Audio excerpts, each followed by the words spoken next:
Merhaba from Keswick Village. This is the Rorschach Turkey update from the 20th of August, 2024. A quick summary of what's going down in Turkey.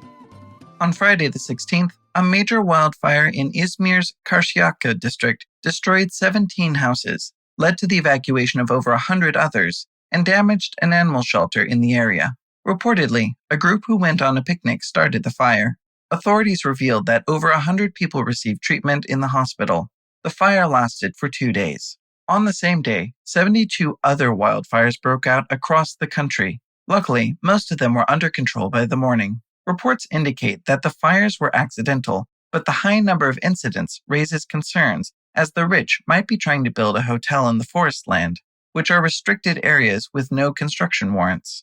The fires affected a total of 1,600 hectares. Ongoing fires in the cities of Bolu and Manisa have led to further evacuations and damage. The Forestry Ministry warned of continued high-risk conditions until the 15th of September, especially with the strong winds which can spread the fire very fast. On another note, though President Erdogan recently slammed Palestinian President Mahmoud Abbas for not responding to his invitation to address the Turkish parliament, finally, on Thursday the 15th, Abbas gave a speech. In his speech addressing the parliament, Abbas said he plans to visit Gaza and Jerusalem to protest Israel's actions in the Gaza Strip. He discussed the conflict and ceasefire efforts with President Erdogan and criticized the United States for supporting Israel and vetoing UN Security Council resolutions.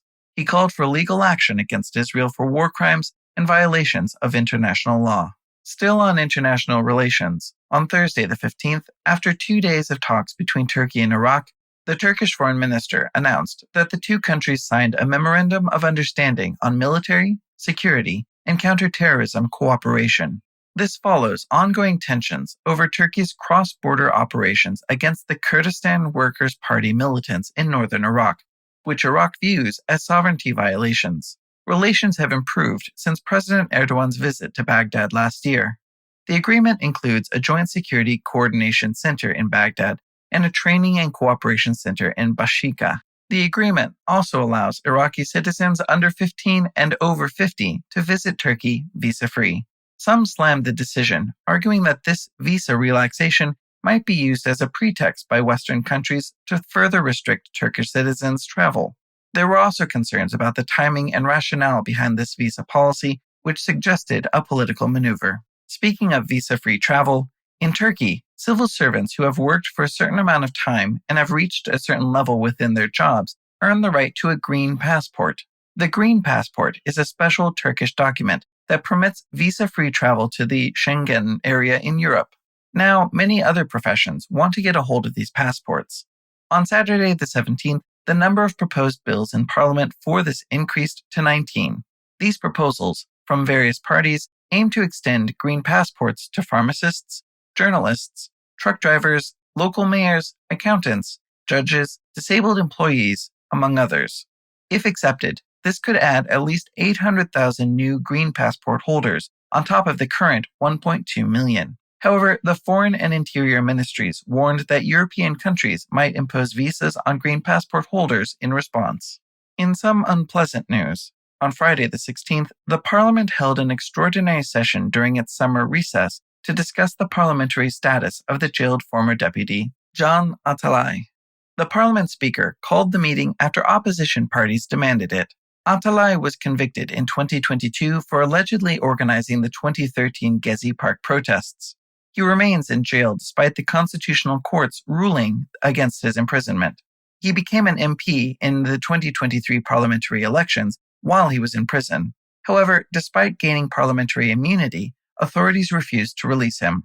Authorities stated that his immunity didn't cover his conviction. He lost his parliamentary seat in January this year due to the nature of his conviction, causing public outrage. The session turned violent when Ahmet Şık, a Workers' Party of Turkey lawmaker, criticized the ruling Justice and Development Party, or AKP. AKP lawmakers injured opposition members, leaving bloodstains on the floor. Both ruling and opposition parties condemned the violence, while the chief advisor praised it, drawing widespread outrage. Atalay's lawyers reported that the parliament's broadcast was cut off during the brawl. Speaking of the parliament, It will form a research commission to discuss artificial intelligence. The commission will examine AI advancements, reliability, transparency, data protection measures, and accountability. The Parliament is on break until the 1st of October, but preparations for the new legislative session are underway. Next up, the T24 news outlet reported that the Turkish National Agency allocated nearly $500,000 from EU and taxpayer funds to associations linked with Islamist cults.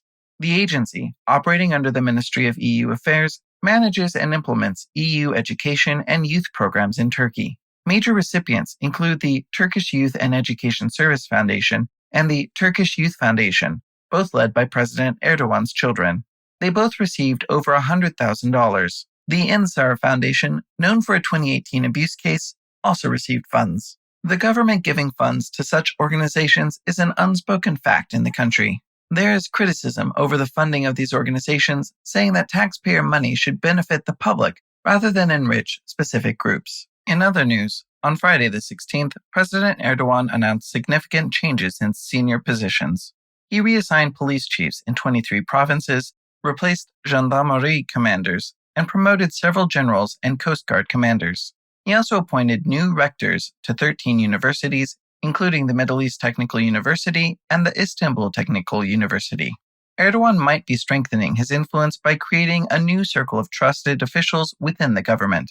More on politics, as the AKP's internal surveys reveal that voters who left the party, particularly during local elections, have not returned. The data shows that former AKP supporters who switched to parties like the main opposition, the Republican People's Party, or CHP, remain with their new choices. Analysts suggest the AKP faces challenges in regaining these voters, and the CHP should focus on appealing to this group.